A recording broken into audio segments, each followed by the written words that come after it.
जय हिंद दोस्तों, मैं रविशंकर भारत आप लोगों का पुनः स्वागत करता हूं। दोस्तों, जनराज्य पार्टी सिर्फ एक नाम नहीं है। जनराज्य पार्टी एक सोच है, एक विचारधारा है।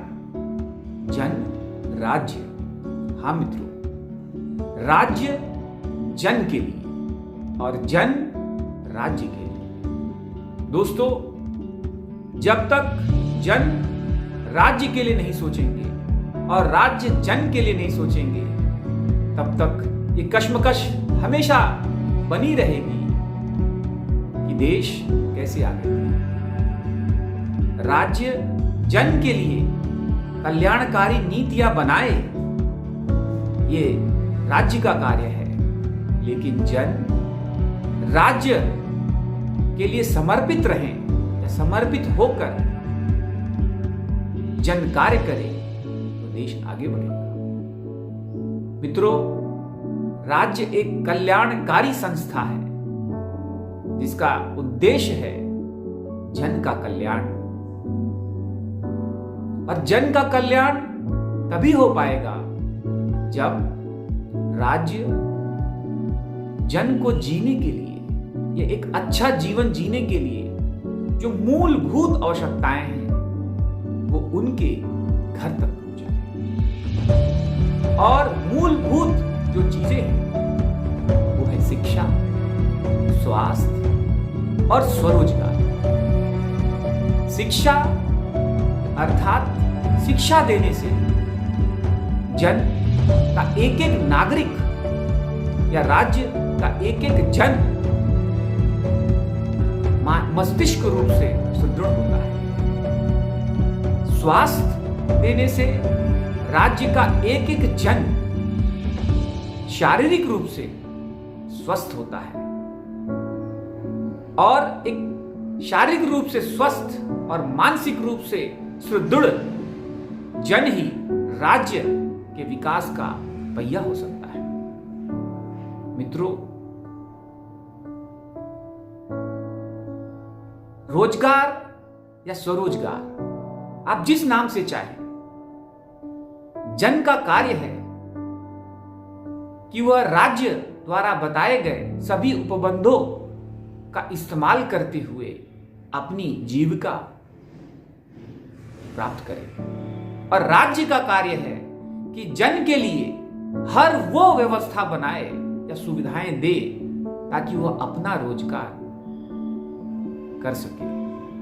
मित्रों, जनराज्य पार्टी का नारा है शिक्षा, स्वास्थ्य, स्वरोजगार। आइए मित्रों, हम सब मिलकर इस पर करें विचार। और कब करें विचार? हाँ, कब करें विचार? हर चुनाव में करें विचार, क्योंकि राज्य जन बनाता है। जन अपने एक एक वोट से अपने प्रतिनिधि चुनता है, विधायक चुनता है, सांसद चुनता है, और यही विधायक और सांसद आगे चल के अपना नेता चुनते हैं या सरकार चुनते हैं। तो दोस्तों, शिक्षा, स्वास्थ्य, स्वरोजगार सामाजिक विषय भी है।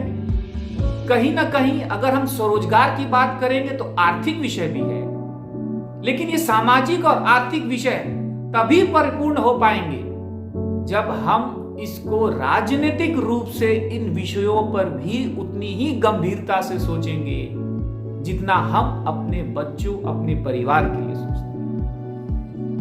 क्योंकि आप अपना एक वोट देकर सिर्फ अपना कर्तव्य नहीं पूरा करते हैं, आप अपना एक वोट देकर अपने सारे अधिकार राज्य को दे देते हैं, और राज्य फिर आपके लिए कार्य करता है। दोस्तों, मैं आपसे पुनः निवेदन करूंगा कि शिक्षा को, अर्थात अपने प्राइमरी स्कूल को, माध्यमिक स्कूल को, उच्च स्तरीय विद्यालयों को, संस्थाओं को अगर सुचारू रूप से चलाना है तो कहीं ना कहीं हमें सही तरीके से वोट करना है। प्राइमरी अस्पतालों को या जिले के अस्पताल को या बड़े शहर के अस्पताल को अगर अच्छे तरीके से चलाना है तो कहीं ना कहीं हमें सही तरीके से वोट करना होगा। अपने घर के युवाओं को अपने घर के आसपास ही रोजगार या स्वरोजगार देने के लिए हमें कहीं ना कहीं सही तरीके से वोट करना होगा। मित्रों, जनराज्य पार्टी का जो चुनाव चिन्ह है वो है सीटी। हिंदी में सीटी कहते हैं और अंग्रेजी में विसिल कहते हैं। ये कोई आम चुनाव चिन्ह नहीं है, ये एक ऐसा चुनाव चिन्ह है मित्रों जो आप देख सकते हैं, सुन भी सकते हैं और सुना भी सकते हैं। अगर आप खुश हैं तो सीटी बजाकर अपनी खुशी आप दर्शा सकते हैं। अगर आप किसी चीज से दुखी हैं, अगर आप किसी सरकार की नीति से दुखी हैं, तो आप सीटी बजाकर विरोध भी कर सकते हैं। मैं आप लोगों से पुनः निवेदन करूंगा कि आप लोग शिक्षा अर्थात अपने परिवार के हर बच्चे की शिक्षा, स्वास्थ्य अर्थात अपने परिवार के हर सदस्य के स्वास्थ्य और स्वरोजगार अर्थात अपने परिवार के सभी योग्य सदस्य जो रोजगार के लिए तैयार हैं या रोजगार करना चाहते हैं, उनके रोजगार या स्वरोजगार के लिए आप वोट दें। जनराज्य पार्टी का नारा है शिक्षा, स्वास्थ्य, स्वरोजगार। आइए हम सब मिलकर करें विचार। जय हिंद, जय भारत।